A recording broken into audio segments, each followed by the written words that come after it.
বন্ধুরা, আজ আমি শীতের সবজি সিম আর মূলো দিয়ে ট্যাংরা মাছের তরকারি রান্না করব। এই মূলো, সিম আর এই মাছগুলো কেটে কুটে নিয়েছি। এবার নুন হলুদ দিয়ে মেখে নেব।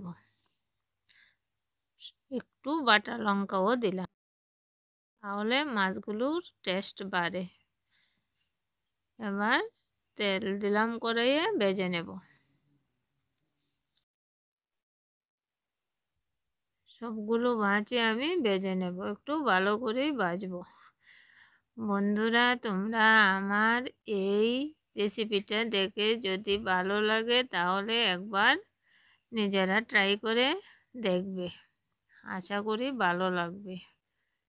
আর আমার পাশে থেকে আমাকে বন্ধু করে নিও। সবগুলো মাছ এইভাবে ভেজে নেব।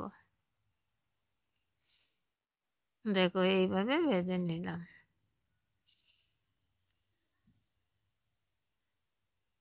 আরও একটু তেল দিয়ে দিই, তেল কমিয়ে দিই। শুকনো লঙ্কা, গোটা শুকনো লঙ্কা ফোড়নে দিলাম। গোটা জিরা ফোড়নে, গোটা জিরা আর শুকনো লঙ্কায়, আর কিছু দেব না। এবার কেটে রাখা, ধুয়ে রাখা সবজিগুলো দিয়ে দিই। সিম আর মূলো, সিম মূলোগুলো কীভাবে কেটেছি তোমরা দেখলেই বুঝতে পারবে।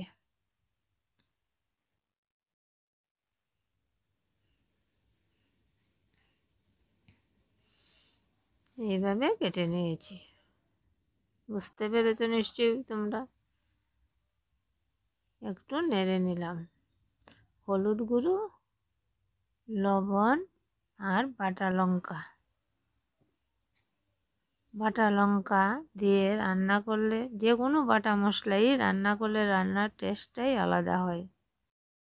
এবার ঢেকে ঢেকে দেব, আর কিছুক্ষণ বাদে ঢেকে খুলে নেড়ে চেড়ে দেব। এই দেখো, নেড়ে চেড়ে দিয়েছি।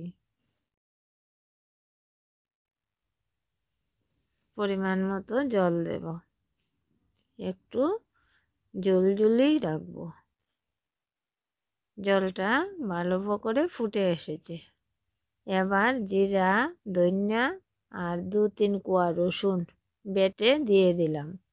অন্য সময় আমরা মশলাটা সবজি ভাজার সঙ্গেই দিই বা তেলে ভেজে নিই, কিন্তু এইভাবে দিয়ে একবার রান্না করে খেয়ে দেখো তোমরা, তারপর বুঝতে পারবে সত্যি টেস্টি।